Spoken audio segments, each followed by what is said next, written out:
Bonjour à toutes et à tous, je suis ravi de vous retrouver aujourd'hui pour un webinaire qui est organisé conjointement par la CGEM et IFC pour parler d'un sujet qui est extrêmement important, moi qui me tient à cœur et qui tient à cœur à tous les experts, expertes et participants qui vont être avec nous pendant 1h15, 1h30. On essaiera de tenir l'agenda et de finir à 13h30 pour parler de la diversité des gens dans les postes de responsabilité. C'est le titre de ce webinaire, levier de performance et de résilience. Voilà, la diversité dans les postes de responsabilité.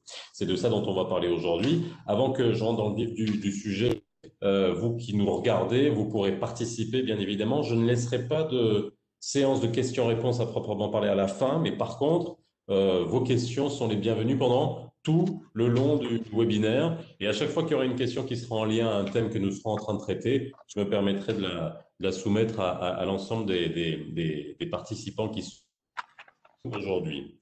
Alors, ce webinaire, c'est le troisième du genre. Il vient après deux webinaires dont les premiers thèmes qui avaient été traités, c'était les voies stratégiques pour promouvoir la diversité des gens. Donc voilà, un peu une vue un peu, on va dire, plus haute de quelles sont les stratégies à mettre en place pour promouvoir la diversité des gens. Et le deuxième webinaire avait pour thème femmes et secteurs non conventionnels, donc la sous-représentation ou la représentation dans des secteurs qui sont non conventionnels des femmes, enjeux d'attrait et de rétention. Et aujourd'hui, on vient finalement en toute logique aussi, parler des femmes dans les postes de responsabilité, quels sont leurs aujourd'hui, quels sont les moyens qui sont mis en œuvre pour avoir une meilleure représentation des femmes, que ce soit dans les conseils d'administration ou que ce soit tout simplement à la tête de petites, moyennes, grandes entreprises. C'est le sujet qu'on a aujourd'hui avec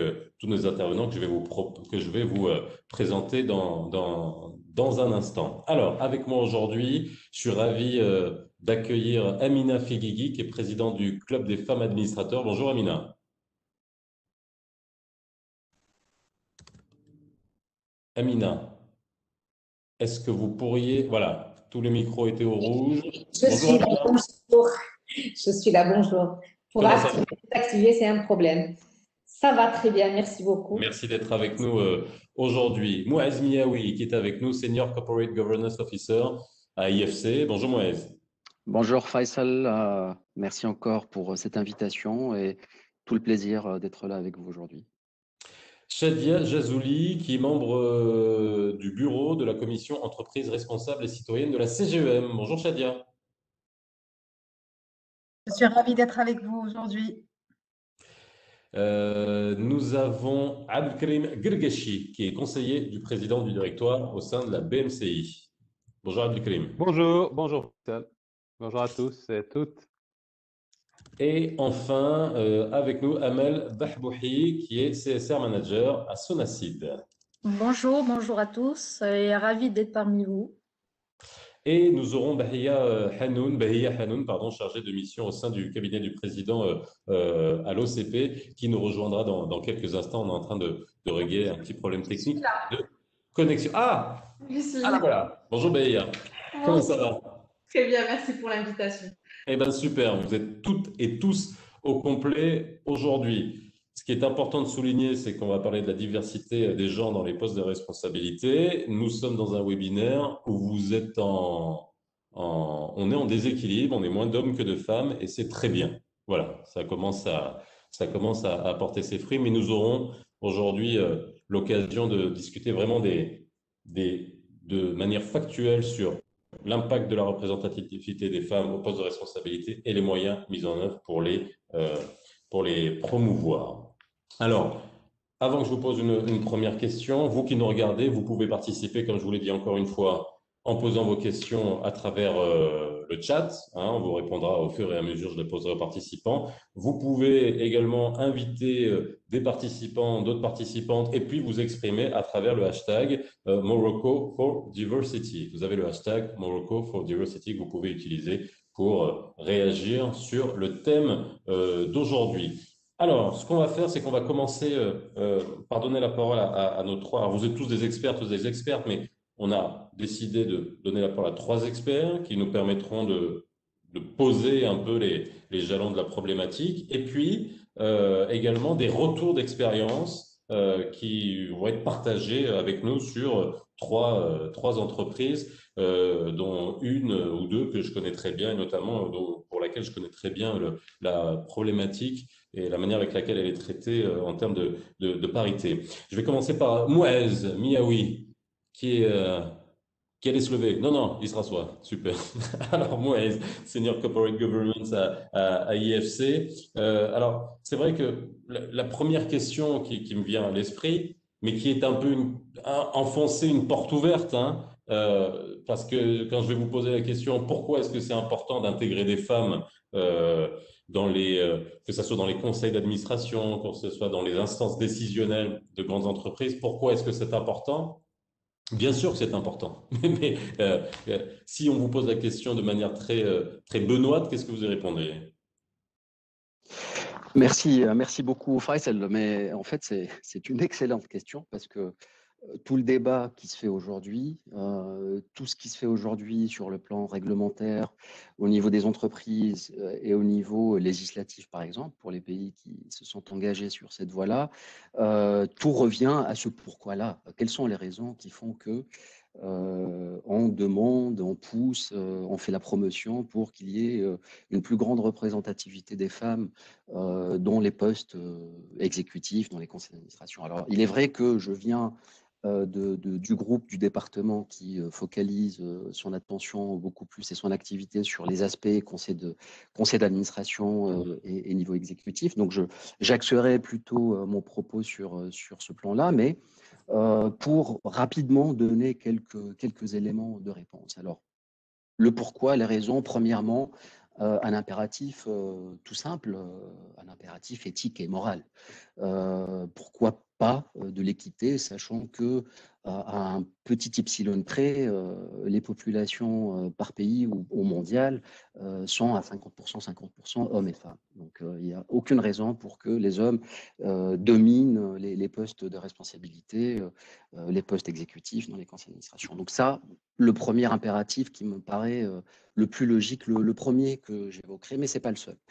Le deuxième élément de réponse, c'est économique. Lorsqu'on est dans une organisation, dans un pays, on doit utiliser toutes ses ressources, toutes ses forces vives, et donc hommes et femmes, idéalement, équitablement. D'ailleurs, il y a une étude, si mes souvenirs sont bons, qui a été faite par le World Economic Forum, une simulation en fait, qui montre que si on arrive à l'échelle mondiale, à l'échelle globale, à une équité parfaite entre hommes et femmes dans les entreprises, enfin dans le monde actif, on augmenterait le PIB mondial, le PIB d'environ 26%, ce qui est juste énorme. Donc, les retombées sur les économies des différents pays.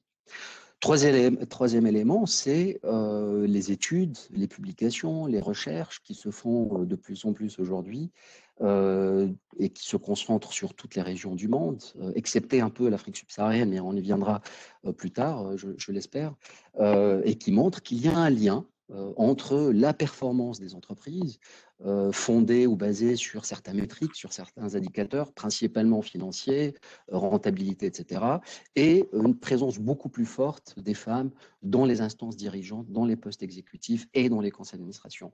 Il y a même des études qui se focalisent sur certains aspects, tels que la gestion des risques. Et on sait qu'une présence plus importante de femmes dans les conseils d'administration, par exemple, elle permet une gestion plus pointue, plus ordonnée, plus raisonnée, gestion des risques au niveau des entreprises. On sait aussi que... C'est pour ça qu'il y a beaucoup de femmes dans les compagnies d'assurance. Par exemple, mais on sait vrai, aussi remarqué, que... hein, c'est vrai, cliché, c'est hein. vrai, c'est vrai. C'est vrai, tout à fait.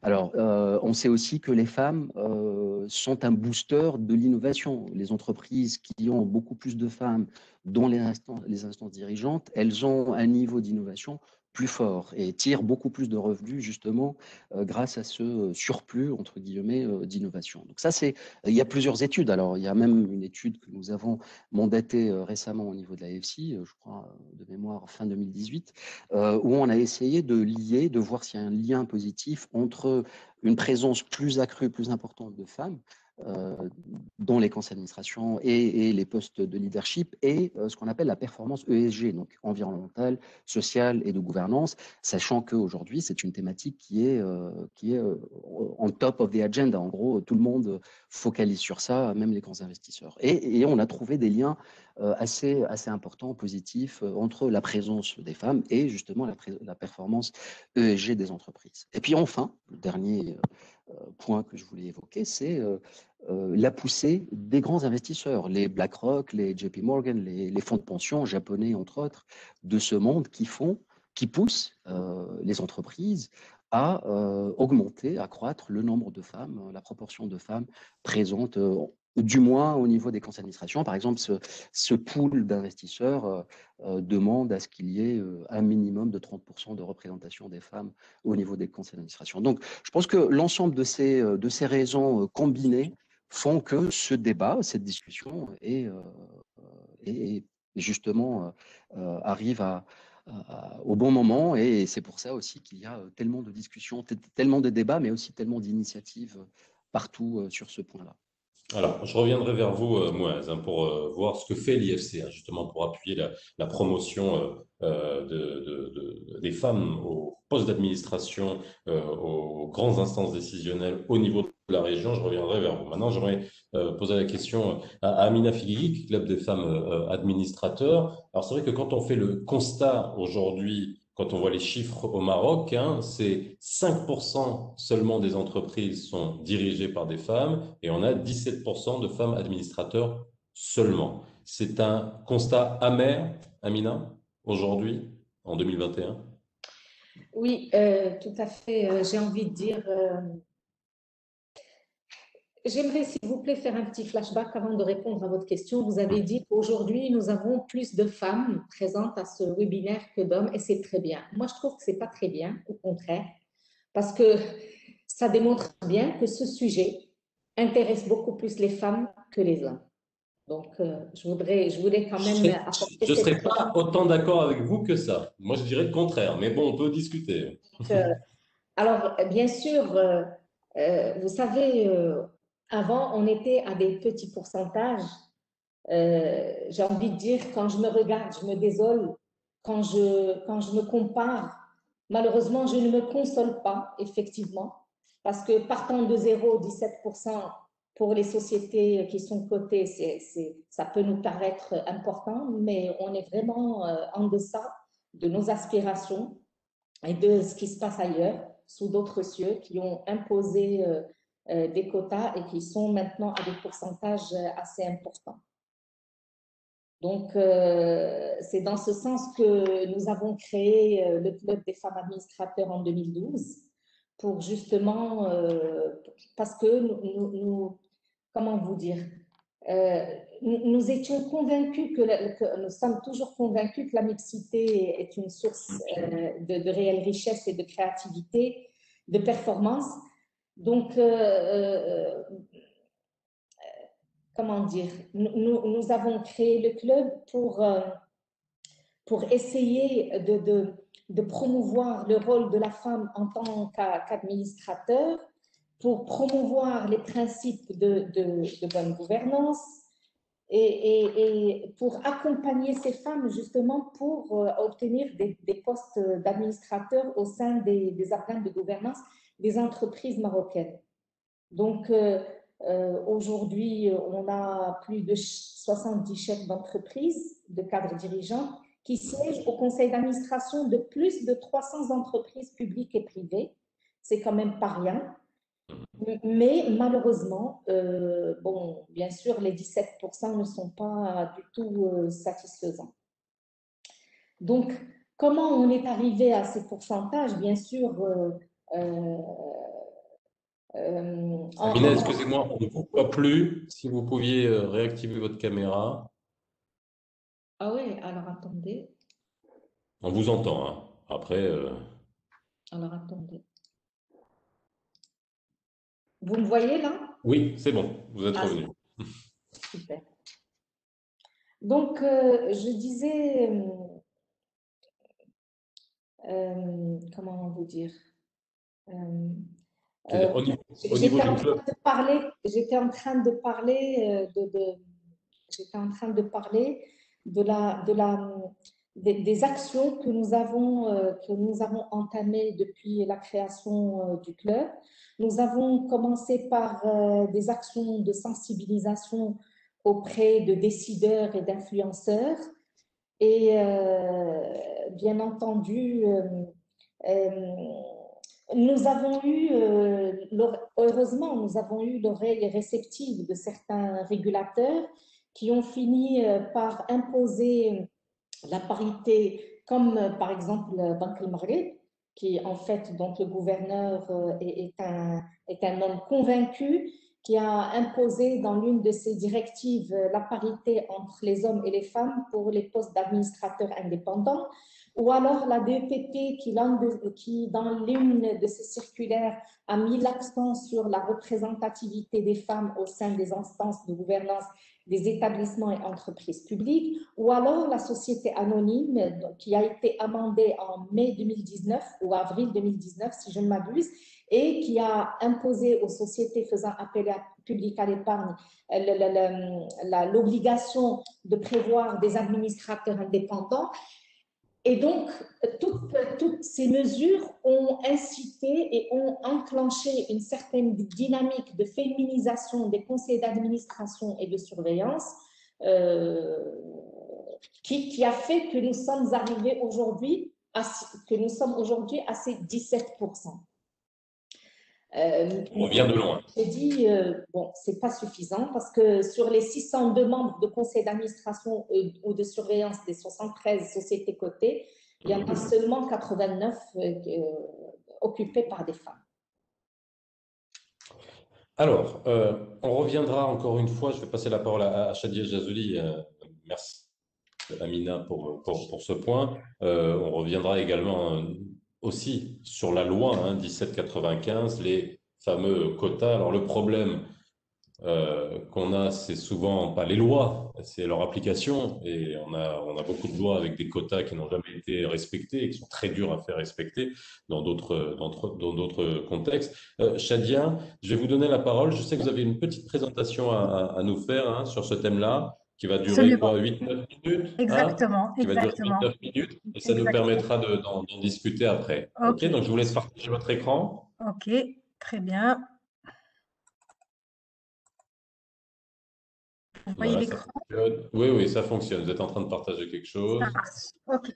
Alors, Voilà. je vous remercie de me donner donc la parole. Je suis ravie d'être avec vous aujourd'hui et je vais répondre à deux questions qui m'ont été posées. En fait, c'est le contexte du nouveau projet de loi de 1795 qui vient mettre en place un quota des genres dans les conseils d'administration et quel est l'apport d'une gouvernance consacrant la représentativité féminine sur la performance globale de l'entreprise.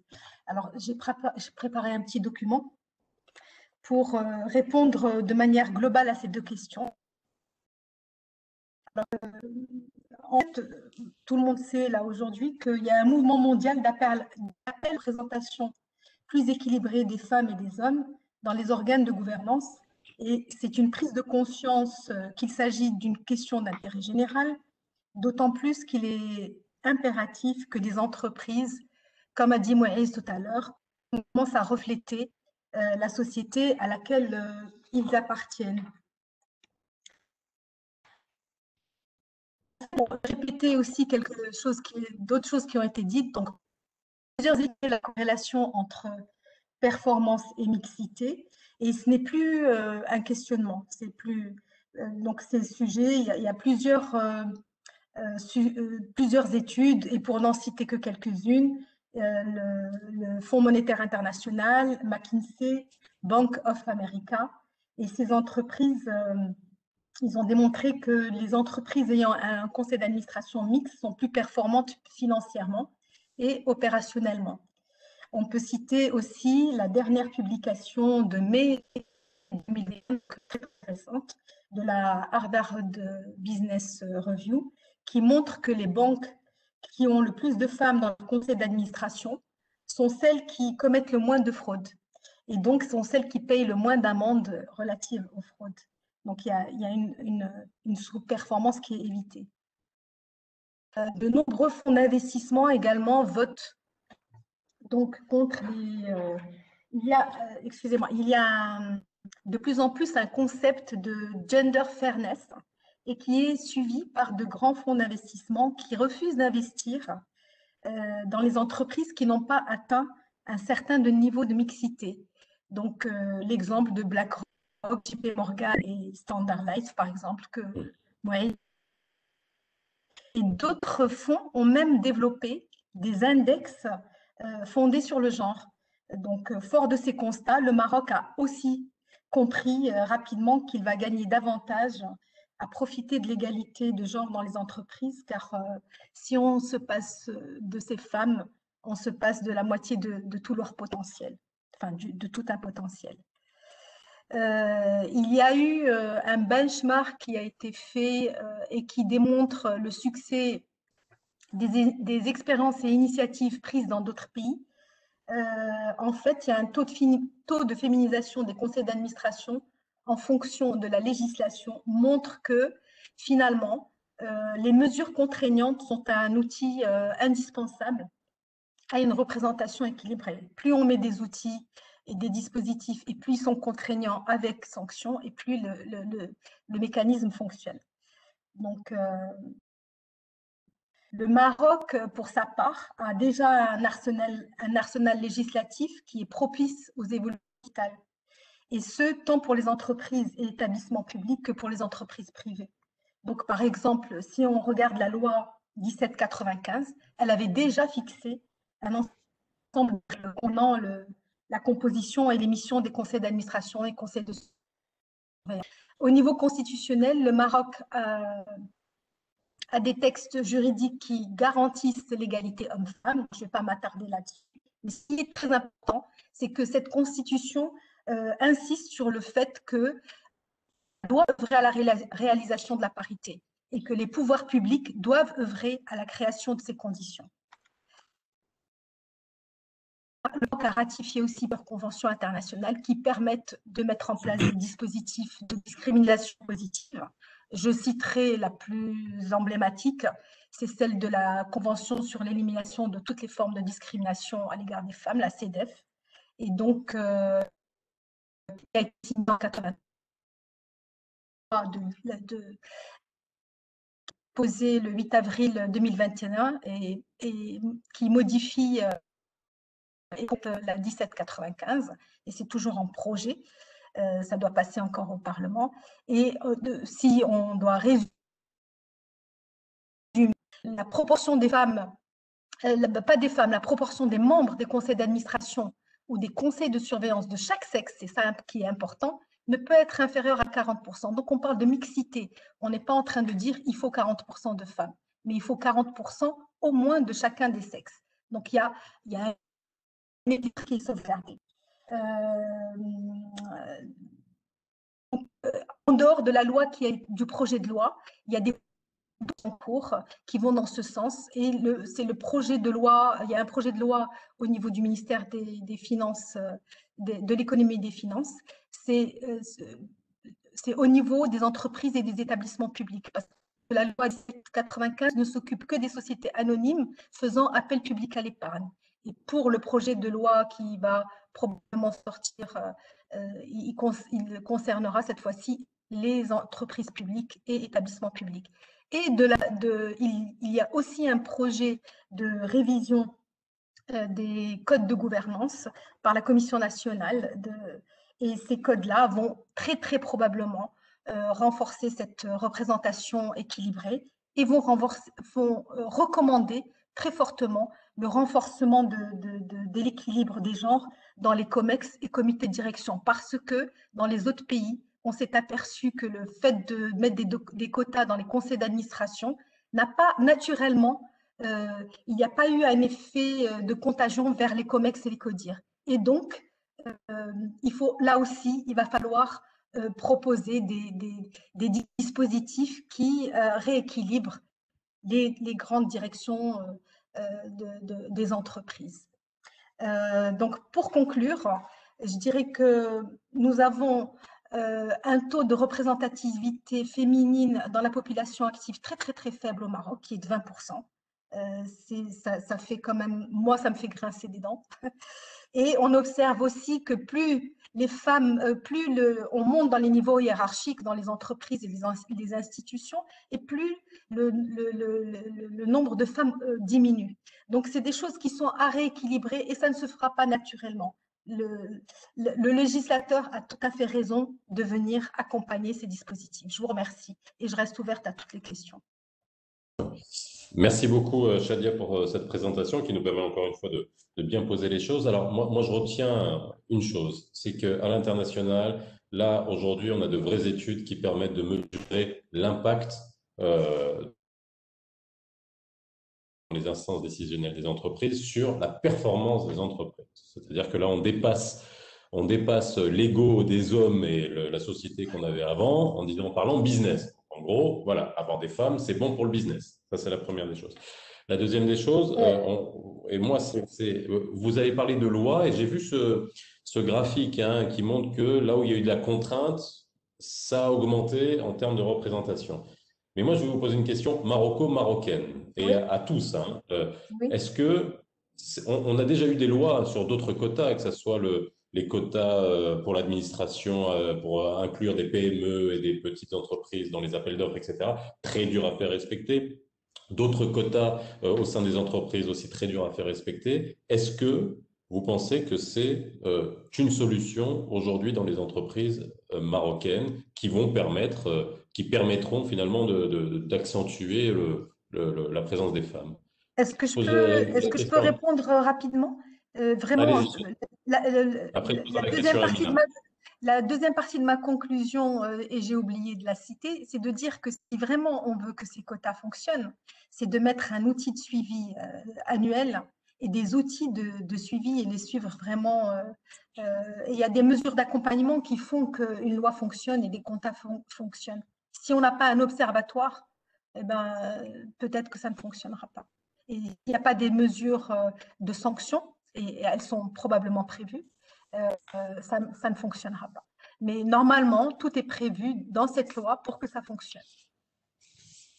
Amina Figuigui? Oui, merci. Moi, j'ai envie de dire que, vous savez, comme vous l'avez bien dit, d'abord, la présence renforcée des femmes à de hautes fonctions dans les entreprises constitue en premier lieu un enjeu d'intérêt général et de performance économique. Ça, on est d'accord. Donc, vous savez, la parité homme-femme aujourd'hui, surtout aujourd'hui, et je parle au Maroc aussi, au sein des entreprises, n'est pas un problème de justice, d'éthique ou de morale. On n'est plus dans ces sujets-là. C'est avant tout un sujet business. Donc, la performance économique est un argument de poids. Vous savez pourquoi ça va réussir? Pour deux raisons. Un, c'est que toute entreprise a besoin pour réussir d'équipes multidisciplinaires ou pluridisciplinaires avec des collaborateurs performants aux qualités différentes. Et donc, la mixité conduit à une meilleure efficacité économique et à une meilleure rentabilité. Pourquoi? Parce que l'entreprise va disposer d'une équipe à parcours et expériences complémentaires et diversifiées. C'est pareil, que ce soit pour les COMEX, CODIR ou les conseils d'administration et de surveillance. Donc, bon, ce n'est plus à démontrer. Les études sont là pour démontrer tous les avantages de la diversité des sexes au sein des organes de gouvernance. Maintenant, moi, je dis que ça va marcher parce que nous avons un vivier de femmes administrateurs. C'est parce que, vous savez, on ne se pose pas la question. Pour nommer un administrateur, nous avons le réflexe de chercher dans nos entourages, dans nos clubs, nos fréquentations, et inconsciemment, on a tendance à chercher des hommes. Maintenant que la loi est là, je pense que les gens vont réfléchir. Vous savez, on n'est pas plus intelligent que les autres pays. Si en France, ils sont arrivés à 45% grâce à la loi Copé-Zimmermann, qui a imposé les quotas, si dans les autres pays, Shadia l'a bien montré, si dans les autres pays, c'était un passage obligé, dans les pays nordiques, la Norvège, le Danemark, l'Allemagne, ils ont tous été obligés de passer par l'imposition d'un quota pour atteindre les pourcentages. Je pense qu'on n'est pas plus intelligent que les autres pays. Ce n'est pas la peine de réinventer la roue. Bien entendu, ce que j'ai dit tout à l'heure, c'est qu'au début, à la création de CFA, honnêtement, nous étions contre les quotas. Parce que nous nous sommes dit, on va militer, sensibiliser, faire du lobbying auprès des décideurs et auprès de chefs d'entreprise afin de s'inciter à nommer des femmes administrateurs ou afin de les convaincre de la, Et on de la vous écoutait? corrélation. Et on vous écoutait? Franchement, non, on s'est rendu compte, on s'est tout de suite, vous savez, là, on a été tout de suite rattrapé par la réalité. On s'est rendu compte entre 2012 et je sais pas, 2018, que franchement, la seule façon de faire et de faire bouger les lignes, c'est le passage par le quota. Alors, pourquoi quota? En fait, on ne parle pas vraiment de quota. Comme l'a dit Shadia, on parle de présentation, présentation équilibrée, entre les deux sexes, que ce soit pour les hommes ou pour les femmes. Et on s'est dit, la seule façon, c'est de passer par la loi, et ce sont des mesures transitoires. Parce que tant qu'on a besoin d'être boosté par une obligation légale, on va recourir à cette obligation légale. Mais peut-être dans 10 ans, dans 15 ans, quand les rééquilibrages seront atteints, on n'aura plus peut-être que cette obligation va sauter et que les choses se feront naturellement. Alors, nous avons des viviers de femmes, nous avons un vivier de femmes. Notre pays regorge de compétences. Et toutes les femmes qui sont arrivées à décrocher un poste de responsabilité sont des femmes qui ont dû faire beaucoup d'efforts pour prouver qu'elles sont aussi compétentes que les hommes. C'est-à-dire, elles ont fait leurs preuves. Donc, il n'y a pas de raison pour que ça ne marche pas. Peut-être au début, certaines entreprises vont le faire juste par obligation. Mais elles vont tout de suite se rendre compte de la vraie valeur ajoutée d'une femme au sein d'un conseil d'administration. Croyez-moi, la parole d'une pratiquante. La femme a une réelle valeur ajoutée au sein des conseils d'administration. Franchement, qu'on soit en 2021 à devoir donner des arguments comme ça, c'est triste. Voilà, qu'on soit encore à devoir donner des arguments comme ça. Mais c'est là où c'est important, où la sensibilisation, l'appétence des entreprises et des chefs d'entreprise hommes à engager des femmes, c'est là aussi où il faut comprendre ces leviers-là et de quelle manière les renforcer. Moi, j'aurais une autre question pour vous, parce que quand vous nous disiez notre pays regorge de compétences, et quand je vois les chiffres qu'a donné Shadia sur seulement 20% de la population active sont des femmes, je bug. C'est-à-dire qu'à un moment donné, il faut aussi qu'on voit peut-être en amont, que ça soit de l'école, que ça soit de la formation, etc. Est-ce qu'il y a suffisamment de femmes, justement, aussi aujourd'hui dans notre pays, qui sont formées en amont? Mais avant ça, j'aimerais poser la question à Moïse, et surtout le rôle de l'IFC. Surtout Moïse, si tu veux réagir à ce qui a été dit, bien évidemment, hein, il est 12h34, on est bon, il n'y a pas de souci. Qu'est-ce que vous faites à l'IFC pour appuyer justement les entreprises au niveau de la région sur ce sujet-là? Oui, Faisal, alors, je vais commencer par rebondir par rapport à ce qui vient d'être dit et est-ce qu'une loi c'est suffisant, est-ce que c'est nécessaire ou pas, d'autres expériences. Je répondrai à la partie ce que nous faisons au niveau d'AFC. Je pense que beaucoup de gens en fait n'aiment pas le quota. C'est pas une solution, c'est pas un schéma naturel. D'ailleurs, beaucoup de femmes aujourd'hui, hier, je crois que c'est hier où il y avait un article sur le Financial Times de 2 dirigeants de banques centrales européennes qui disaient ne pas aimer le quota, mais en fait le quota s'impose par lui-même parce qu'il n'y a pas d'évolution. Je lisais il y a quelque temps une étude qui comparait l'approche canadienne qui était beaucoup plus souple, il n'y a pas de loi, avec l'approche française qui imposait un quota. Évidemment, le gap est relativement important. En France, on arrive, et d'ailleurs c'est le pays le plus avancé en Europe en termes de représentation des femmes dans les conseils d'administration, ils sont à 42-43%. Le Canada peine à atteindre ce niveau-là, et d'ailleurs les autres pays européens qui n'ont pas imposé de quota peinent aussi. Donc en fait le quota s'impose à lui-même parce que les entreprises n'arrivent pas avec la pression sociétale, la pression des investisseurs, à vraiment assurer une vraie équité. Donc, je pense que le quota est une solution importante. Maintenant, ce n'est pas suffisant d'avoir une loi. C'est mécanique d'abord, vous l'avez évoqué, Faisal. Quand vous avez ce qu'on appelle le pipeline, quand vous avez environ les diplômés du supérieur, 50% de femmes, 50% d'hommes, beaucoup de pays sont dans ce cas-là, mais vous avez 20-25% de femmes qui sont dans la vie active, c'est qu'il y a un gap déjà, il y a un problème à ce niveau-là. Quand vous avez un décrochage, mais ça, c'est la pression sociale, d'autres considérations culturelles qu'on peut évoquer aussi, mais qui sont très importantes.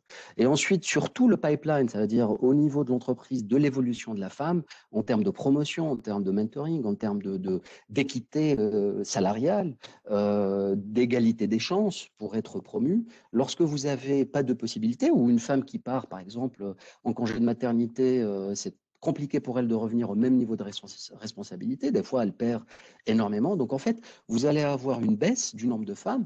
Et donc, mécaniquement, mathématiquement, vous allez avoir un nombre beaucoup plus faible et de plus en plus faible de femmes présentes dans les instances dirigeantes. Mais vous allez imposer un quota par ailleurs. Donc, il y a une sorte de tension sur les femmes, et vous allez vous retrouver, lorsque vous imposez un quota, avec des femmes qui vont être obligées de siéger sur plusieurs conseils d'administration. Le phénomène de ce qu'on appelle l'overboarding, c'est-à-dire faire trop de sièges et qui n'est pas forcément une bonne solution. Donc, il faut d'autres solutions d'accompagnement. Et alors, évidemment, il y a la problématique de ce qu'on appelle l'enforcement, hein, je n'ai pas le mot en français, de comment appliquer la loi, enfin la règle du droit. Donc, il faut trouver des solutions, des sanctions. En France, il y a des sanctions civiles, par exemple, pour assurer l'application de la loi, minimiser le contournement de la loi par les entreprises, mais il faut aussi des solutions d'accompagnement au niveau des entreprises pour qu'elles mettent en place des structures, des process, des politiques pour assurer l'égalité à tous les niveaux et à tous les échelons de l'entreprise, en termes de paquet salarial, en termes de promotion, en termes d'évolution, en termes de mentoring, etc. Il y a la question du vivier, à juste titre, Amina en parlait, mettez l'accent là-dessus, et je répondrai par rapport à ce que fait FCI par rapport à ça. Il y a aussi la question avant, l'éducation, pour justement éviter cette pression sociale, sociétale qui fait qu'il y a beaucoup de drop-outs au niveau des femmes après l'université, etc. Donc, il y a beaucoup d'accompagnement qui doit être fait au niveau des entreprises en termes d'éducation et en termes de formation pour avoir le vivier le plus important de femmes. À notre niveau, ce que nous faisons, c'est que dans tous les pays où nous opérons, il y a beaucoup de choses qui se font. Il y a d'abord ces interventions directes au niveau de nos propres clients, les entreprises que nous finançons ou avec lesquelles nous travaillons sur des engagements de conseil, où on les aide, on les accompagne à justement faire des diagnostics, mettre en place ces politiques, ces process pour assurer une équité dans les promotions, l'évolution des femmes, pour que justement au niveau de ce pipeline-là, on n'ait pas on assure un pipeline plus ou moins équitable. Nous travaillons d'ailleurs avec le CFA, le Club des femmes administrateurs au Maroc. Nous avons signé un accord de coopération pour les aider à renforcer les capacités. Nous organisons des formations des femmes administratrices. Et d'ailleurs, on en a organisé une la semaine dernière. Amine peut en témoigner, qui était très très bien accueillie, qui s'est très très bien passée. Et ça, ce sont des éléments importants. Je suis d'accord avec Amina, la femme n'a pas besoin de justifier ses compétences et faire ses preuves. Malheureusement, les sociétés font que elles le sont par la force des choses. Je ne sais plus quel homme politique disait que la vraie parité, la vraie égalité sera là quand on acceptera qu'une femme soit aussi incompétente qu'un homme pour le même poste. Ah oui. Ouais. Devrait prouver sa qui a dit compétence ça. plus qu'un homme. Voilà. C'est pris par le mauvais bout, mais bon, il n'a pas totalement tort. Nous intervenons aussi au niveau d'AFC, au niveau réglementaire. Les lois sont importantes, les réglementations sont importantes pour inciter les entreprises à se renforcer sur cet aspect. Par exemple, en Afrique de l'Ouest, on vient juste de finaliser un projet de code de gouvernance pour les entreprises cotées avec la bourse régionale, la BRVM, où on va intégrer un minimum d'un tiers. Alors, on dit un genre ne peut pas représenter plus de 2/3, donc implicitement, on pousse à avoir un tiers de femmes administratrices dans les entreprises cotées. Notre portefeuille notre portefeuille d'entreprise, dans lequel on a des administrateurs, ce qu'on appelle les nominis de AFC qui siègent dans ces conseils d'administration, on atteint la parité.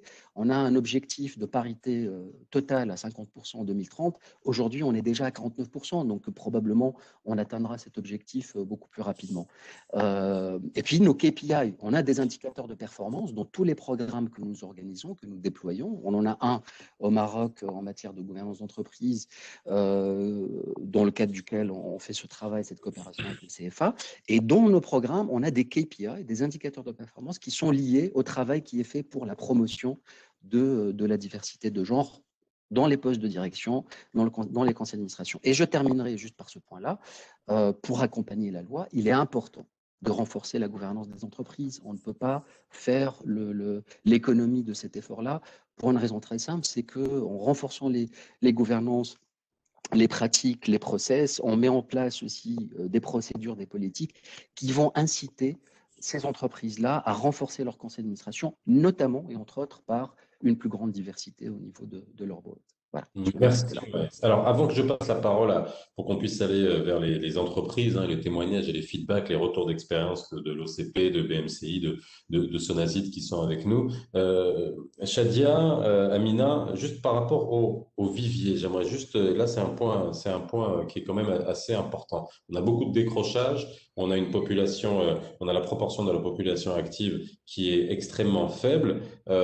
Est-ce que ce vivier est réellement là? Ou alors il y a un vrai gap, on va dire, entre les très hauts potentiels et puis, on va dire, le vivier on va dire, de compétences qui est de femmes qui vont être soit chefs d'entreprise ou même tout simplement salariés dans les entreprises. Parce que quand je vois ce chiffre-là, on peut se poser vraiment la question. Est-ce que les actions doivent être menées plus en amont pour permettre une meilleure représentativité in fine dans les entreprises marocaines? Je crois qu'on a perdu momentanément Shadia. Non, elle est revenue. Oui, là c'est bon, je vous entends. Oui, oui, c'est bon.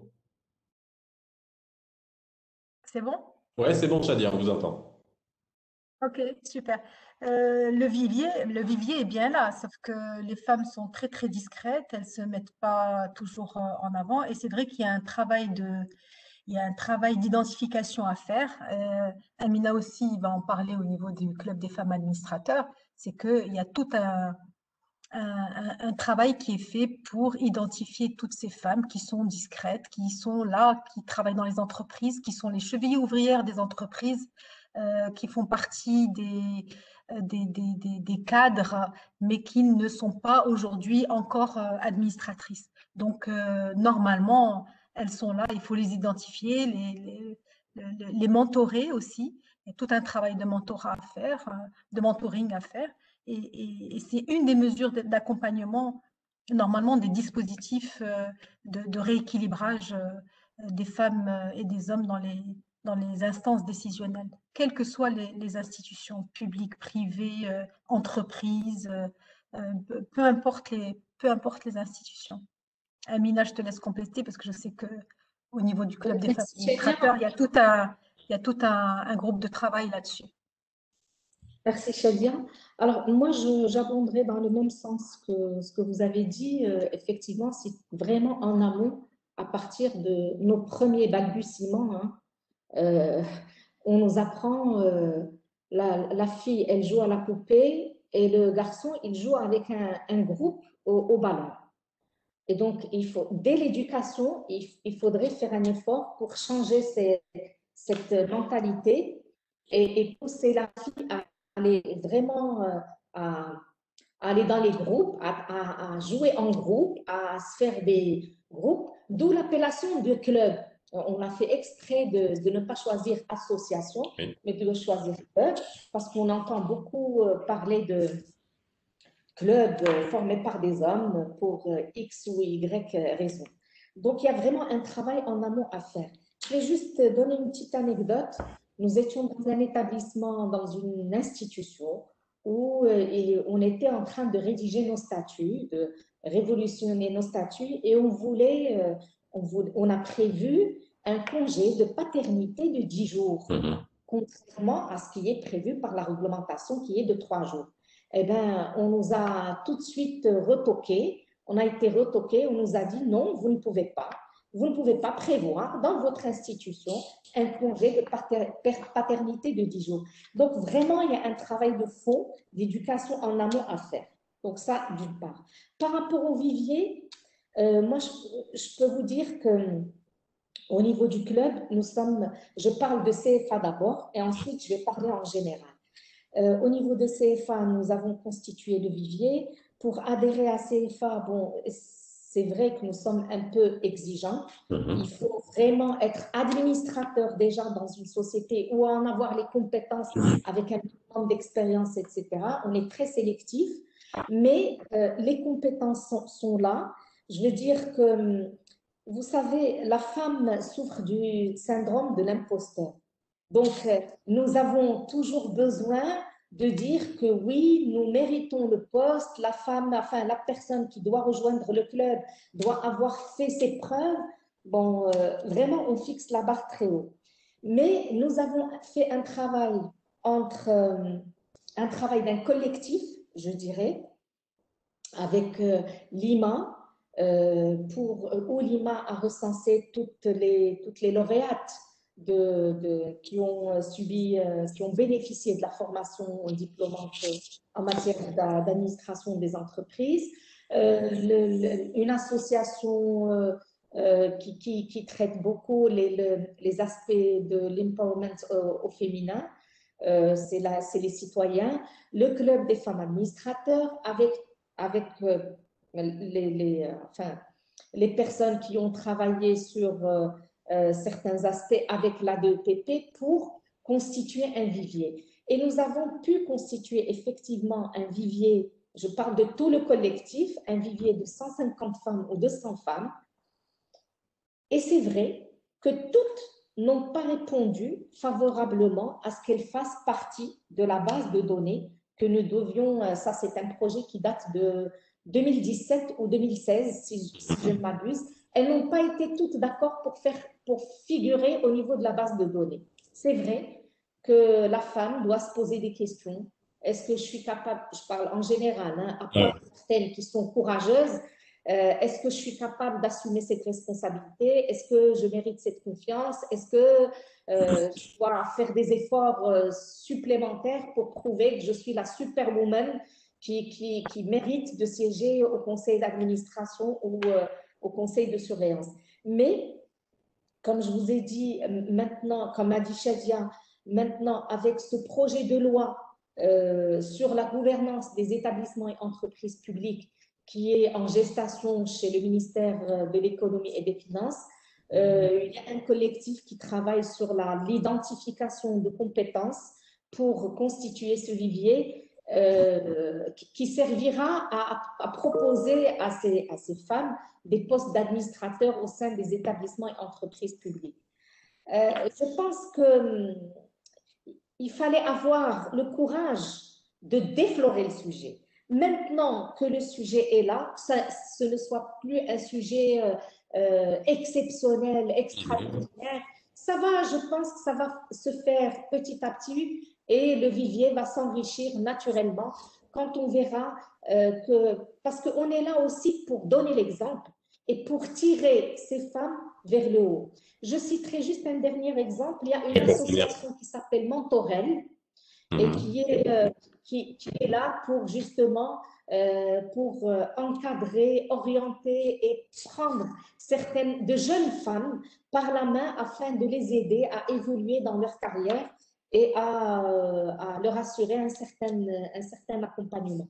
Donc, un tas d'actions qui peuvent être mises ensemble pour justement constituer ce vivier et faire évoluer le nombre de femmes aptes à assumer ces responsabilités. Merci Amina, merci beaucoup. Alors, je vais passer… Est-ce que je peux compléter juste par un petit point?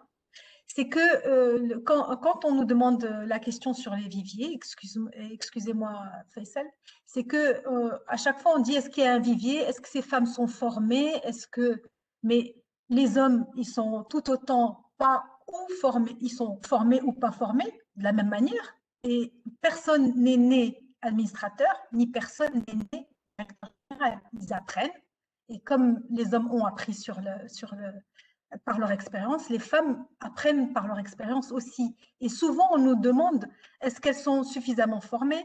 Est-ce qu'elles sont suffisamment expérimentées? Chose qui n'est jamais demandée pour les hommes. Il y a quand même aussi il y a une différence qui est faite à chaque fois. Oui, mais ces femmes, il faut qu'on les forme afin qu'elles deviennent administrateurs. Non, elles sont déjà formées. Donc, Alors, c'était pas dans ce sens-là que je disais. oui, Moi, je oui, parle non, je sais bien, mais je complète tout parce que simplement de nombre. C'est-à-dire qu'il y a des données sociétales qui font qu'il y a un décrochage et qu'elles n'ont pas accès justement à la formation. Et c'est ça, voilà, l'amont voilà. dont je Non, parle. non, je sais bien que c'est pas dans ce sens-là. Ouais. Alors, je vais demander à nos autres intervenants d'activer leur caméra, que ce soit Bahia, c'est bon, Amel, c'est bon, Abdelkrim, Gelgachi. Ah, les voilà. Alors, déjà, je vais vous poser une question à vous trois, l'un après l'autre, hein. Alors, Bahia Hanoun, qui est avec nous aujourd'hui, est chargée de mission au sein du cabinet de M. Talab, du président de l'OCP. Ça va, Bahia? Merci d'être avec nous. C'est moi qui vous remercie pour l'invitation. Merci beaucoup. Amel Bahbouhi, qui représente Sonacid, hein, qui est CSR à Sonacid. CSR, c'est quoi? C'est Corporate Social Responsibility. En fait, c'est responsable RSE, on va dire, qu'on a communément Ok. connu il y a un certain temps. Donc, voilà. Et Abdelkrim Gergachi, qui est conseiller du président du directoire à la BMCI. Ça, Abdelkrim. Ça va très bien, merci. Alors, je vais vous poser une question à chacun d'entre vous. Dans vos entreprises respectives, alors, on ne va pas parler de la parité globale, hein, puisqu'ici, on s'intéresse à la représentation des femmes dans les instances décisionnelles, administratives, même si c'est un point intéressant. À l'OCP, on en est où? Merci de nous donner encore une fois cette opportunité de parler de ce sujet hein, de diversité genre. Donc, la diversité en général est un élément important au niveau du groupe OCP. La diversité genre en particulier constitue un pilier, donc un vrai pilier stratégique. Au niveau du groupe, la diversité, hein, je tiens à le rappeler, la diversité genre n'est pas un slogan, mais ça devient une vraie réalité. Hein. La diversité fait partie de nos nouveaux enjeux, contribue à nos nouveaux enjeux stratégiques. Tout à l'heure, Moïse et les autres panélistes l'ont bien rappelé, hein, il n'est plus à démontrer cette corrélation entre les effets, une meilleure représentativité des femmes dans les organes dirigeants et les effets économiques et business que cela engendre dans une entreprise ou au niveau d'un pays ne sont plus à démontrer. Hein. Donc, que ce soit à travers les différentes études qui ont été réalisées, les rapports qui ont été partagés. Donc, il existe vraisemblablement une bonne corrélation entre ces deux éléments. Alors, qu'est-ce que ça donne pour un groupe comme le groupe OCP? Alors, plus d'innovation et de créativité, ce qui est un enjeu majeur pour un groupe industriel comme le nôtre. Une meilleure connaissance des besoins du client, hein, du fermier en l'occurrence pour le groupe OCP, et surtout une meilleure attractivité et rétention des talents, surtout pour un groupe comme le nôtre qui a connu une baisse de 10 ans de son âge moyen.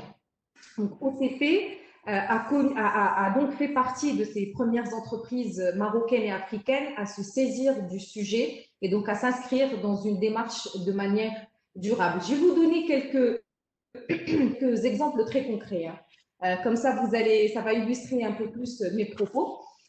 Depuis 2013, la progression du taux de féminisation au sein du groupe OCP, donc de nos effectifs, a été constante. Donc, je vais juste me remettre les chiffres sous les yeux, comme ça, je ne m'y perds pas. La population des cadres femmes est passée de 23% en 2013 à 34% aujourd'hui. De 23% en 2013 à 34% aujourd'hui, soit 10% d'augmentation en 7 ans. Il y a un autre indicateur qui est très important aussi, c'est le taux de collaboratrices de moins de 30 ans qui est passé aujourd'hui à 50%. Donc, il est passé de 30 à 50% aujourd'hui. Alors, certaines de ces femmes-là dont on parle occupent des postes de cadres dirigeants au sein du groupe. On en a aujourd'hui 18%. Ça peut paraître faible, Mais je rappelle aussi que voilà, la moyenne mondiale du secteur dans lequel nous opérons est à peu près à 23%. Donc, tout ça pour vous dire comment le groupe OCP voit la diversité et comment cette diversité genre devient aujourd'hui un réel moteur de nos nouveaux enjeux stratégiques. Abdelkrim, au niveau de la BMCI, alors je connais bien le sujet. Alors, en plus, comme j'ai le plaisir de produire une radio interne, j'ai rencontré pas plus tard que la semaine dernière une collaboratrice qui avait été la première femme directrice d'agence dans la région du Nord. Et il fallait voir l'anecdote qu'elle nous a racontée à l'époque, c'était en 1997-98. Pour dire qu'on a fait du chemin, on a fait du chemin. Elle nous disait qu'on la regardait comme quelque chose d'absolument tropical. Abdelkrim, au niveau de la BMCI, cette question-là, je sais qu'elle est extrêmement prégnante, extrêmement sérieuse. Et puis, où est-ce qu'on en est, si tu devais nous donner des indicateurs? Alors, d'abord, Faisal, j'aimerais bien exprimer le plaisir que j'ai à participer à ce panel. Vraiment, je suis entouré d'amis et d'anciens collègues, Amina, Shadia qui était avec moi à la CDG, et puis Bahia aussi qui a beaucoup travaillé avec moi à la BMCI, et Faisal qui est un grand partenaire de la BMCI. Je pense qu'Aïcha, quand elle organisait le panel, elle ne savait pas qu'on se connaissait autant. Je suis aussi très content d'entendre et de s'enrichir avec autant de sujets et de voir combien la conviction est assez forte chez tous les intervenants. Je souhaite, si tu permets, 5 minutes juste pour parler du sujet, répondre à la question, l'importance de la diversité. Je pense qu'il n'y a plus rien à prouver sur le sujet. Je rejoins parfaitement comment Amina a décrit la chose. Il s'agit, pour prendre une décision correcte sur des sujets complexes, a besoin d'avoir tous les regards. La complexité la plus complexe, on va dire, la plus grande des complexités, c'est les choses qui sont liées dans le monde de l'entreprise, c'est les choses qui sont liées directement à l'humain, que ce soit client, c'est-à-dire business, que ce soit à l'intérieur. Et les produits aussi, parce que les produits sont au service de la société et de l'humain.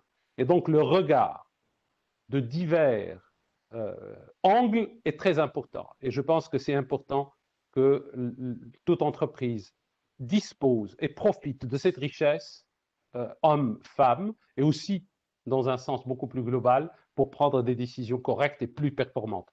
Et je mets point à ce sujet ici. Pour la BMCI. Pour la BMCI, je souhaite partager avec l'auditoire. J'ai vu qu'on a un auditoire d'une centaine de personnes et ça fait énormément plaisir. Ça montre à quel point le sujet intéresse beaucoup de monde. Je souhaite partager notre bonne pratique sur le sujet. Je commence par le constat. Constat d'il y a 10 ans, la BMCI en 2011 comptait 42% de femmes en global, pratiquement, sinon très peu, de femmes dans les postes de direction. Et il y avait des régions où on trouvait pratiquement aucune femme. Il y avait aussi des métiers qui sont totalement masculins. Ça, c'est le constat. Le contexte, il ne faut jamais oublier que la BMCI est la filiale d'un très grand groupe qui s'appelle le groupe BNP Paribas. En 2012, le groupe BNP Paribas, et ça, c'est des éléments de contexte aussi qui sont très positifs, c'est que le groupe BNP Paribas a fait du sujet de la diversité un cheval de bataille et ça a été porté au plus haut niveau du groupe par Jean-Laurent Bonnafé. Ça s'est exprimé d'une manière très concrète sur beaucoup de sujets. Et donc, la BMCI était concernée. Nous avons, sur ce sujet, travaillé de la manière suivante, sur 3 paliers. Je cite d'abord les 3 paliers et je donne des exemples pour chaque palier. Les paliers d'évolution, le premier, c'était d'abord travailler chez nous, en interne. On ne peut pas se permettre de parler de la diversité à qui que ce soit si chez nous, on a un problème, ou on a des sujets qui risquent de porter atteinte au sujet au niveau de la femme. Donc, premier palier, c'est travailler en interne. Deuxième palier, c'est faire appel à des experts et des connaisseurs du métier pour nous accompagner, nous sensibiliser, nous former. Et troisièmement, c'est de commencer à développer une grande capacité à avoir de l'impact sur nos clients, sur nos partenaires et bien sûr sur nos collaborateurs, managers et employés. Le premier palier qui est en interne.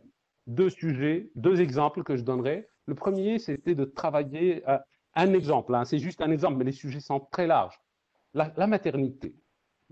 Moaz, tout à l'heure, on a parlé, il fallait travailler de telle sorte à ce que, à titre d'exemple, à ce que la femme puisse profiter de sa maternité avec sérénité, avec bonheur, qu'elle n'ait aucun souci pour son retour, ni pour son poste, ni pour sa rémunération, et qu'elle soit accueillie après avec beaucoup de félicitations. C'est un sujet très important, qui est très large, très compliqué, mais qu'il fallait mettre en place. Deuxième sujet, c'était le recrutement. Et là, c'est des actions très concrètes et basiques. Il se trouve qu'à l'époque, on avait une brillante dame qui était chargée du recrutement et qui s'appelait Baïa Hanoun. L'exercice consistait très simple, c'est que quand on a des candidats à présenter, il est strictement interdit de pouvoir les regarder ou les étudier si on n'a pas minimum 50% de candidates. C'est basique. Et donc, y compris dans le recrutement. Et surtout qu'entre 2012 et 2015, on avait des programmes de recrutement assez importants. Et donc, c'était une règle assez inscrite. À partir de ça, c'est deux exemples pour le premier palier. Le deuxième palier, c'est aller chercher des experts. On a eu de la chance. C'est que, le groupe BNP Paribas nous a fait profiter de beaucoup de ces formations, mais on a eu aussi la chance d'être partenaire avec GIZ. Nous avons postulé pour le prix EconoWin, qui était un programme pour le développement de la diversité dans les entreprises, et c'est là où on a rencontré le témoin de notre évolution, Aïcha Delloro, qui était, je pense, à l'époque dans GIZ.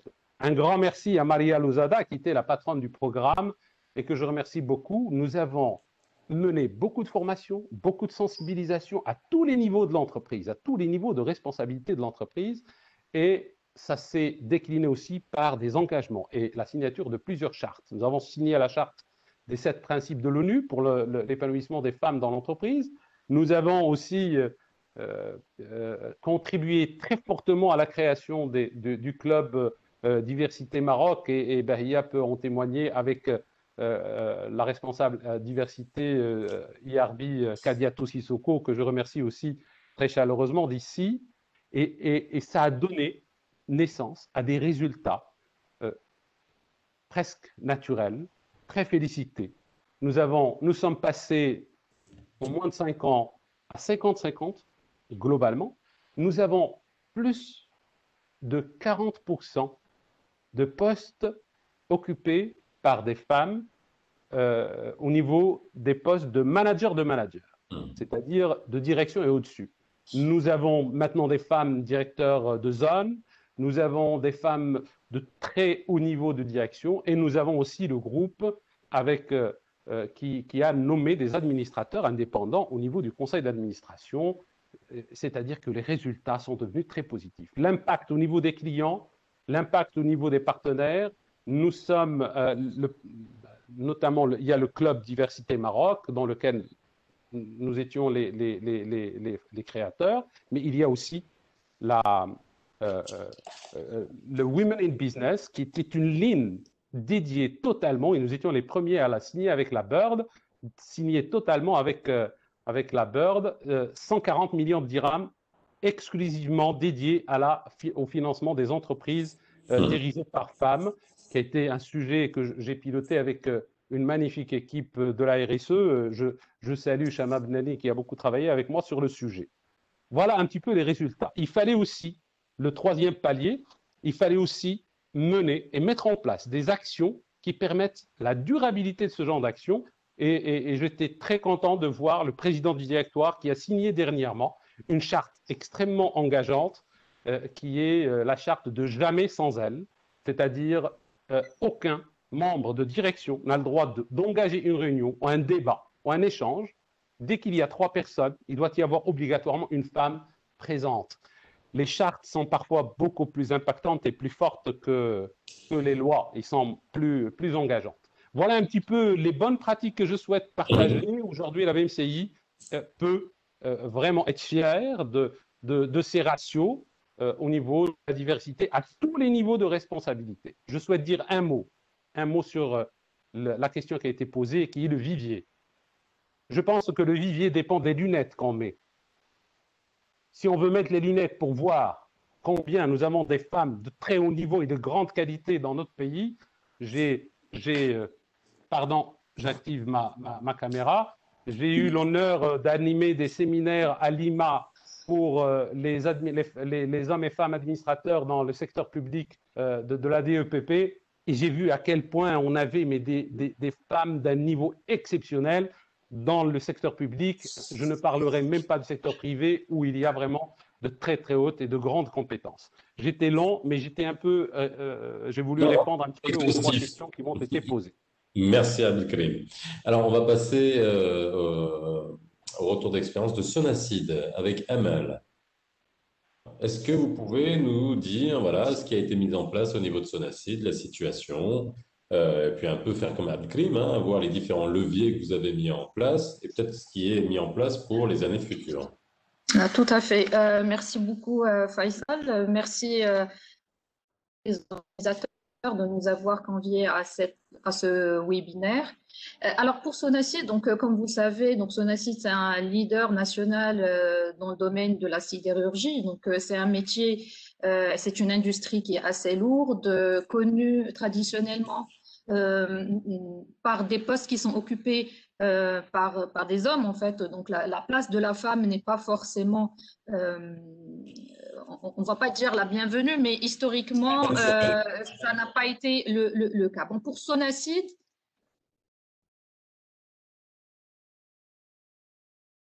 tout à fait. Alors, donc, je vais vous laisser parler, parce qu'il semble qu'il y a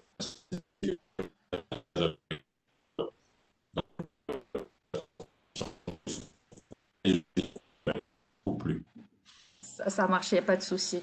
Alors, donc je disais à Sonacide, donc la femme a été intégrée progressivement, donc au niveau des postes de management, au niveau des postes opérationnels et industriels. Donc, comme j'ai dit tout à l'heure, c'était des métiers traditionnellement tenus par des hommes. Donc juste à titre d'exemple, donc à Sonacide, donc le projet d'Aciérie, donc au niveau du Jafusfor, le pilotage de l'installation et la mise en place initiale de l'Aciérie a été tenu par une femme, donc une ingénieure femme qui a pu mener le projet avec toute la rigueur, tout le travail minutieux, donc qui soit avec une technicité, bien évidemment. Donc, c'est le domaine de la mécanique et de l'installation, la gestion de projet, etc. Donc, c'est des métiers qui sont assez pointus, mais la femme a donné toute la performance et toute la satisfaction autant qu'un homme l'aurait fait, et peut-être un peu plus avec son côté, on va dire, minutieux, comme a dit Moïse. Donc, la femme, elle apporte quand même, pour certains métiers, pour certaines spécificités, un apport supplémentaire. Donc voilà, par rapport à cette expérience-là. Dans un autre volet, donc, je voulais souligner que Sonacide, par rapport à ses engagements, par rapport à ses convictions, donc l'égalité professionnelle entre femmes et hommes, donc elle fait... En fait, c'est une conviction de cohérence sociale, donc de manière globale, est un facteur essentiel pour le service de la performance et de la gouvernance. Donc, c'est une conviction qui s'est installée naturellement. Et je peux aussi souligner en fait le travail qui a été mené sur les 3 dernières années, par notre directeur général, donc avec la revue globale de l'organisation, de l'intégration sur plusieurs postes de responsabilité de femmes, que ce soit à travers une promotion interne, que ce soit à travers des recrutements nouveaux. Et donc, on est arrivé au jour d'aujourd'hui à une parité au niveau du COMEX, donc le comité exécutif, une parité de 50% femmes, 50% hommes. Et donc, cette parité, donc bien évidemment, comme tout le monde l'a souligné avant, donc elle a donné on va dire, son résultat sur la performance globale et sur la gouvernance de manière générale.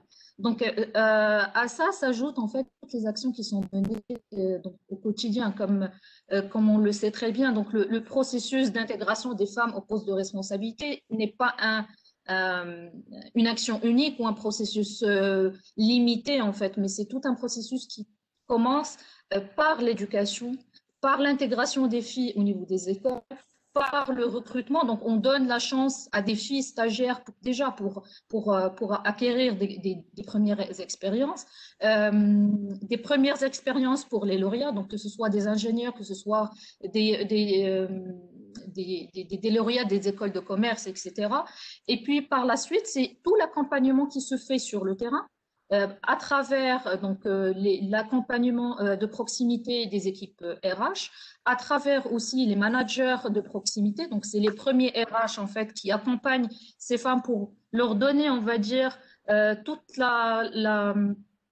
l'environnement en fait adapté. Donc bien évidemment, donc on sait très bien que le domaine industriel, il y a des difficultés. Donc c'est pour pouvoir les accompagner, leur donner leur autonomie, leur donner des projets sur lesquels ils travaillent.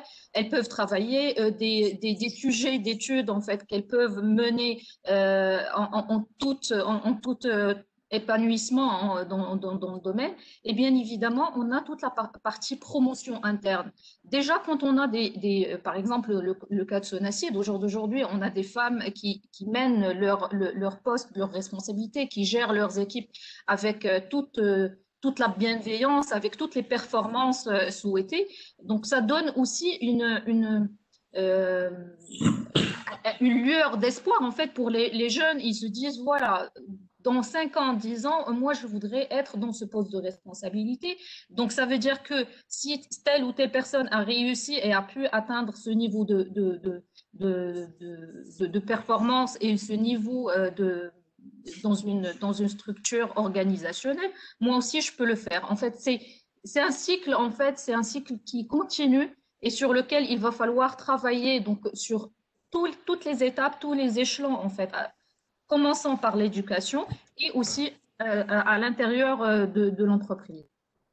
Il y a aussi un point qui est important, on avait discuté tout à l'heure du point les congés maternité, les problématiques avec la gestion du côté personnel en fait avec les enfants, etc.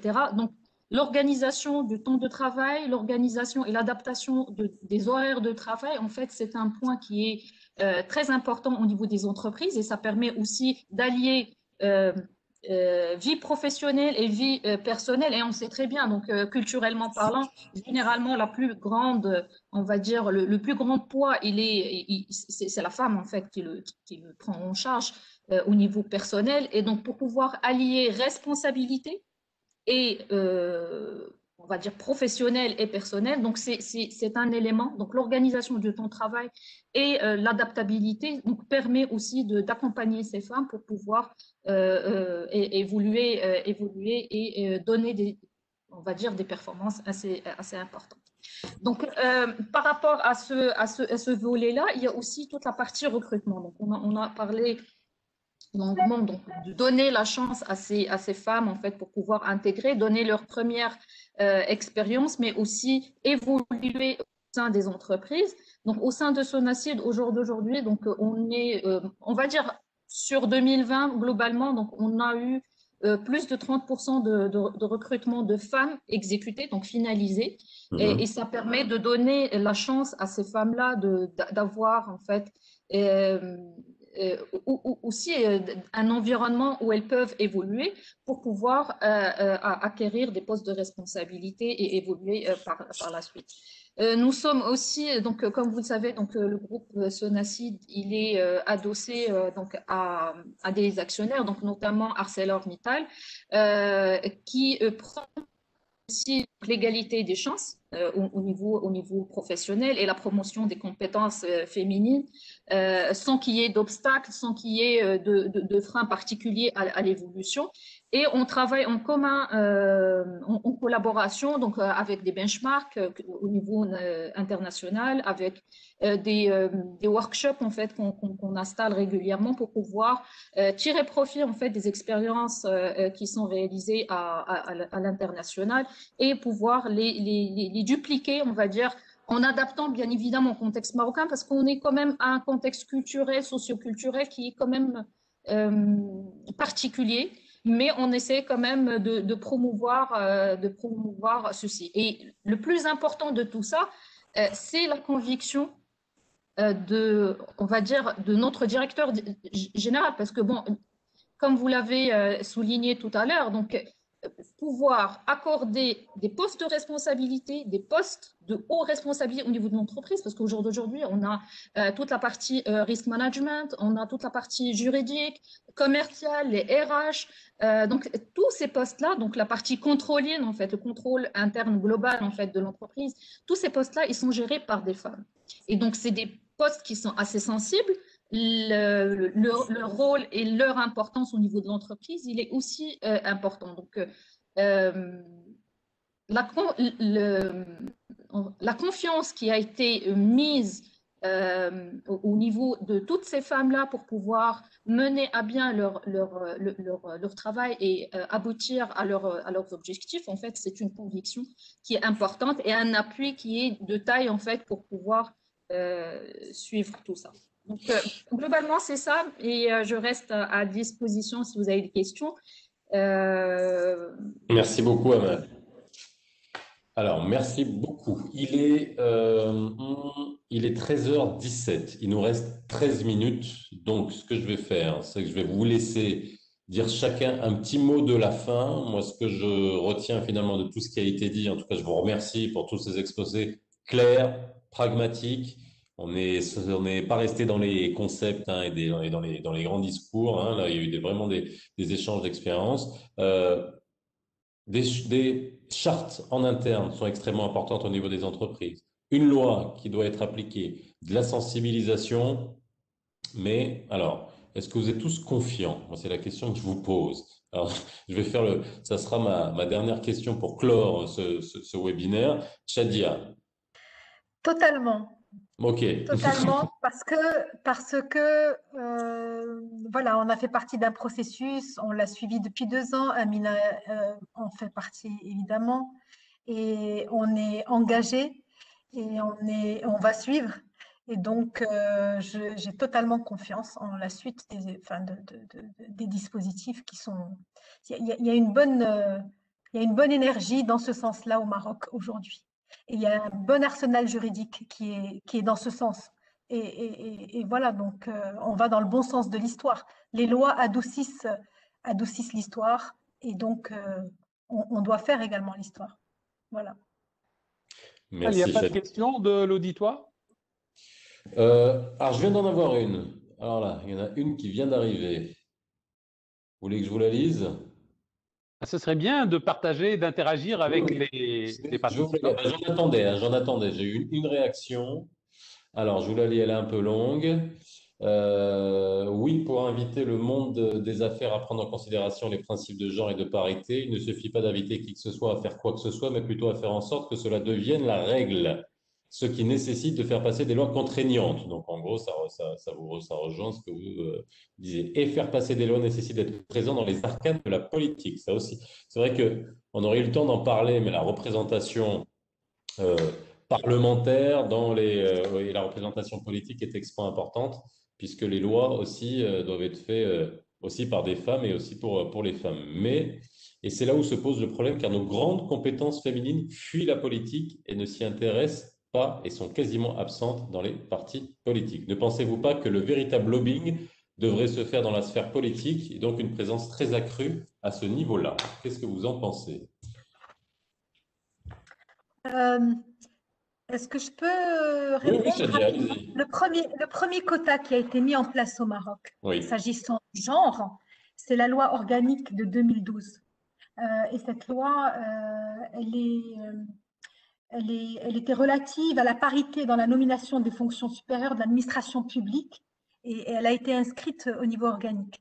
Donc, et aussi, il y a eu une loi pour les partis politiques. Donc, le premier lobbying a été fait en politique. Ouais, mais on voit le résultat. Oui, le résultat, bon, alors je ne sais pas, Bon. je n'y suis pas, mais le Ah, mais il n'y a qu'à résultat, compter, hein. Il y a qu'à peut-être qu'il n'y compter, a c'est pas même pas eu du de suivi. commentaire. À mon avis, le suivi, enfin, c'est une question d'outils de mesure et de suivi. Si on veut mettre en place quelque chose, eh ben, si on n'a pas d'outils de mesure et si on n'a pas de suivi, ben, ça fait un flop.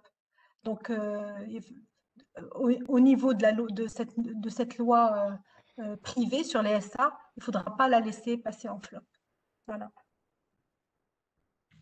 Quelqu'un veut réagir par rapport à ça? Alors, dès qu'on parle de politique, il n'y a plus personne qui veut lever la main, hein. Faisal, je peux peut-être Oui, intervenir sur ce sujet.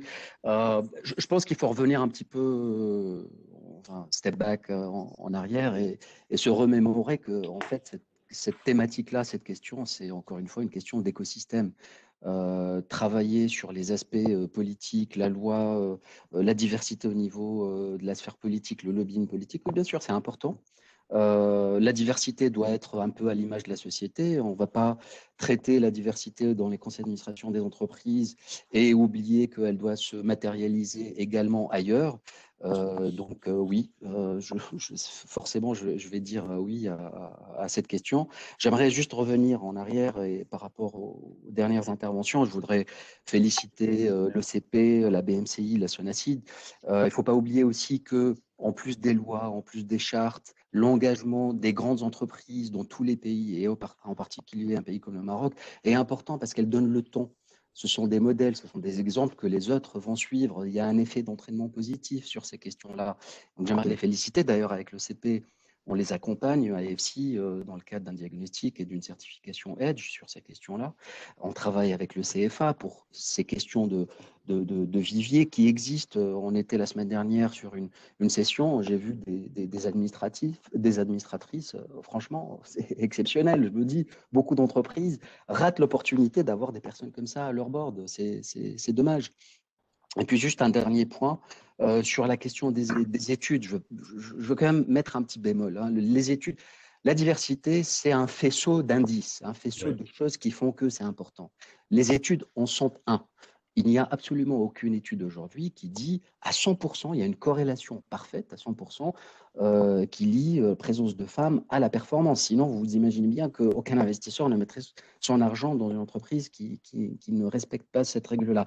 Il y a des liens positifs, il y a des corrélations un peu positives qui ne sont pas à 100%, mais elles vont dans le bon sens, elles vont dans la bonne direction. Ne faisons pas dire aux études ce qu'elles ne disent pas totalement. Juste ce bémol-là. Enfin, je termine pour répondre à votre question. Moi, je suis confiant, je suis même très optimiste. J'ai la chance de travailler sur plusieurs pays, en Afrique subsaharienne, en Afrique du Nord et ailleurs, et je vois des initiatives, même dans des petits pays comme le Sierra Leone et le Libéria, au Maroc, qui montrent qu'il y a un engagement très fort de la société civile, des femmes administrateurs, des femmes leaders. Il y a, c'est timide dans certains pays, un engagement du législateur pour améliorer les choses. Il y a des entreprises phares importantes qui s'engagent également et qui font un travail formidable.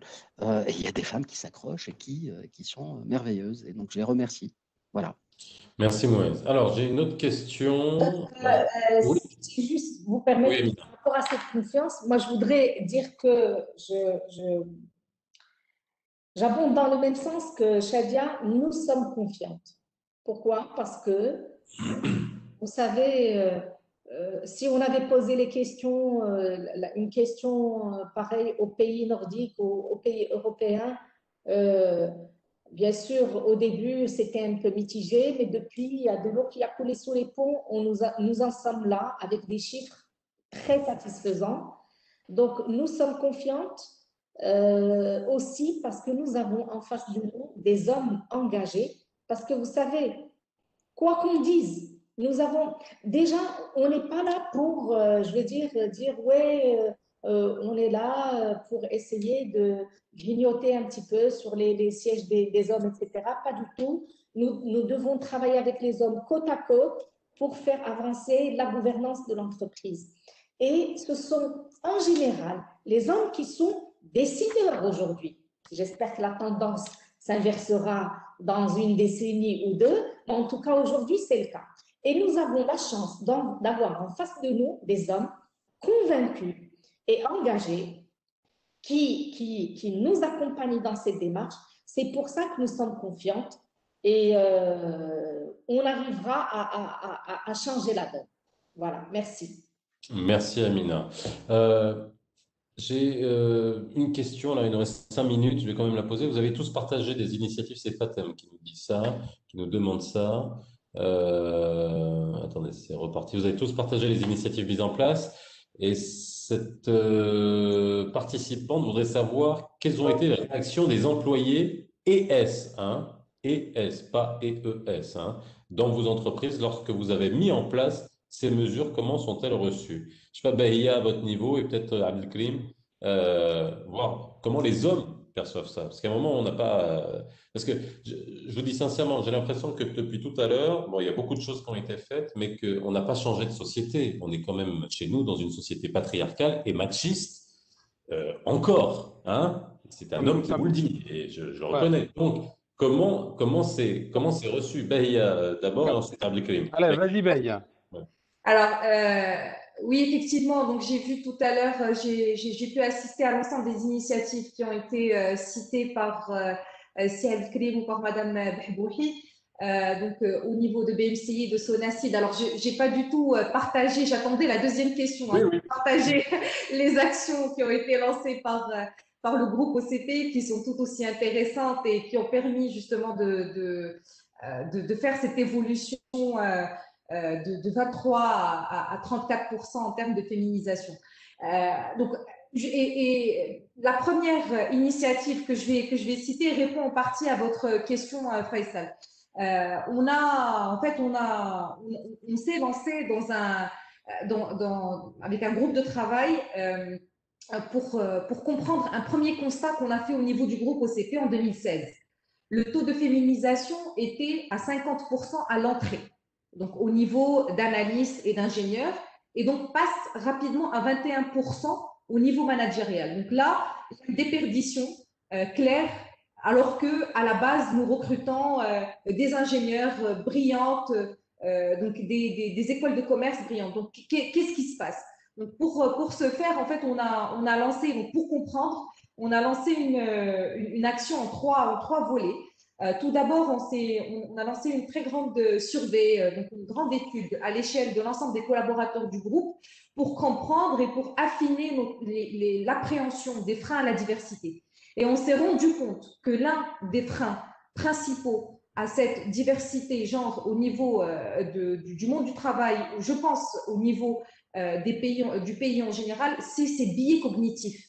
Ce sont ces schémas mentaux qui sont ancrés dans nos esprits et qui sont très difficiles à déconstruire, à décomposer. D'ailleurs, je pense que c'est Einstein qui a dit qu'il est plus difficile de déconstruire, de décomposer un stéréotype, un préjugé qu'un atome. Donc, c'est pas évident. Et donc, c'est pour cela que l'une des initiatives qu'on s'est forcé de lancer tout de suite, ce sont ces séminaires de sensibilisation sur le risque de ces stéréotypes, donc à travers des conférences, à travers des webinars, mais surtout à travers de la formation. Et j'insiste, donc tout mon propos d'ailleurs porterait, je représente aussi l'Université Mohamed VI Polytechnique, donc la formation et l'accompagnement des femmes, mais aussi des hommes est très important. Vraiment, j'insiste sur ça dans toute démarche de changement culturel, parce que finalement, c'en est c'est un changement culturel de perception du rôle de la femme et de tout l'intérêt économique qu'elle peut avoir dans l'entreprise. Ça demande un accompagnement et de la formation. Donc, et si j'ai juste un élément à rajouter qui est pour moi très, très, très important dans ce type de démarche, le temps. Le temps est clé. Il faut vraiment s'inscrire dans une démarche sur la durée, avec une vision qui est résolument tournée vers l'avenir. Et c'est aujourd'hui le parti pris du groupe OCP. La communication est vraisemblablement un allié phare pour faire réussir ce type d'initiative qui implique un changement donc de nos schémas mentaux. Et bien entendu, encore une fois, j'arrêterai pas de le dire, la formation. D'ailleurs, au niveau du groupe, au niveau de l'université Mohamed VI Polytechnique, que j'ai le plaisir de représenter aussi aujourd'hui, nous allons lancer très prochainement une des premières chaires diversité et inclusion en Afrique, qui aura donc pour objectif deux volets, donc un volet enseignement, mais aussi un volet recherche. Tout à l'heure, Moïse a parlé de la data qui peut-être existe au niveau mondial, mais au niveau africain, on a du mal à la voir, et donc on va essayer de s'y forcer pour la voir, et donc alimenter la réflexion, et surtout un élément d'enseignement pour préparer ce vivier féminin africain, donc mieux le préparer et mieux l'accompagner. Donc pour moi, ce sont principalement les leçons, en tout cas apprises jusqu'à maintenant. Le chemin est encore long. Je laisse. Et d'ailleurs, désolé, juste un dernier point, tout dernier point, avant de laisser la parole à Saïd Karim. Vous ne pouvez pas imaginer mon état d'esprit maintenant. Vraiment, je vous remercie pour cette invitation, et je tiens vraiment à saluer Saïd Karim, Madame Hibouhi, pour l'ensemble des interventions riches en enseignement. C'est vraiment rassurant de savoir qu'il y a une réelle prise de conscience aujourd'hui au niveau du pays, une réelle prise de conscience qui s'opère en ce moment, et une véritable dynamique qui est en marche, avec une réelle volonté commune de changer les choses et de faire avancer ce sujet dans notre pays. Donc, merci. Ce n'est plus limite une ambition aujourd'hui, on est en train de tracer une vraie réalité. Merci beaucoup, Baya. Juste répondez à ma question et à la question de notre participante. Les hommes, comment ils ont réagi? Justement, c'est ce que je disais, à travers cette étude qu'on a fait. C'est clair, ça a confirmé quelques appréhensions, quelques préjugés qu'on avait nous-mêmes. Il y a aujourd'hui des schémas mentaux qui disent que… Il y a encore de la résistance. Il y a encore de la résistance. Oui, de la résistance, que le leadership féminin est caractérisé par tel ou tel critère qui ne correspond pas forcément à la logique et à l'image, au stéréotype qu'on se fait du bon dirigeant. Oui, on s'est confronté à ça. Et on l'a eu donc en plein face, et donc c'est pour ça qu'on a essayé un petit peu et on continue à travailler dessus à travers ces éléments de sensibilisation. Merci beaucoup, Baya. Abdelkarim, ça sera pour finir. Comment ça s'est passé à la BMC?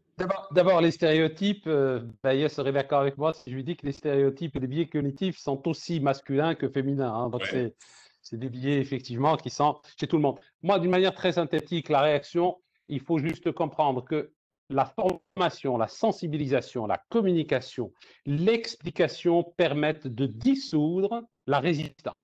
Parce que la résistance n'est qu'un reflet à la méfiance et au manque de confiance. Mais je prends un exemple tout simple. Si vous prenez une femme du jour au lendemain dans une entreprise qui est essentiellement masculine, vous la mettez manager d'une équipe d'hommes.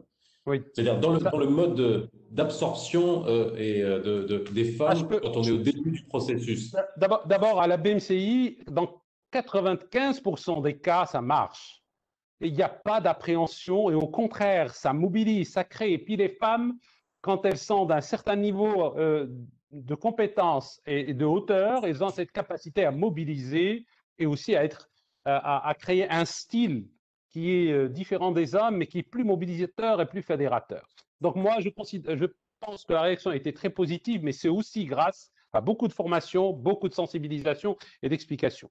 J'ai envie de conclure avec 3 mots clés, 3 idées clés que personnellement, je les recommande très fortement. La réussite de la démarche de diversité et même des femmes, de la promotion des femmes au poste de responsabilité passe par l'engagement des patrons. Ça, c'est le premier point. Le deuxième, comme je l'ai expliqué, c'est beaucoup de formation et d'explication et de sensibilisation. Et puis, troisièmement, ça a été dit par Shadia, c'est la mesure. Il faut mesurer l'évolution des choses. Voilà, et je suis très, très confiant pour l'avenir, aucun doute. Nous allons être parmi un des pays les phares sur ce sujet. Merci à tous, hein. On a un peu bavé, mais de pas longtemps, hein. Il est 13h34. Je vous remercie vraiment. C'était extrêmement intéressant. Merci Amel, merci Amina, merci Moïse, merci Shadia, Bahia, Abdelkrim. J'aimerais remercier aussi Aïcha Delero et moi Danoun qui étaient Absolument. derrière en back-office. Voilà, vous pouvez continuer à utiliser le hashtag Morocco for Diversity. Une fois qu'on aura fini ce webinaire, vous allez avoir un petit formulaire d'évaluation. Je vous invite à le remplir. C'est pour nous dire si on a été bon, pas bon ou catastrophique. Et puis, on se remettra en question pour les webinaires suivants. Merci à tous. Merci à Merci tous ceux beaucoup. Merci à tous. qui ont Merci participé. beaucoup. Je vous dis à très bientôt. Au Merci, revoir. à bientôt. Merci. Au revoir. Bonne journée. Au revoir. Merci tout le Au monde. revoir. Au revoir. À bientôt.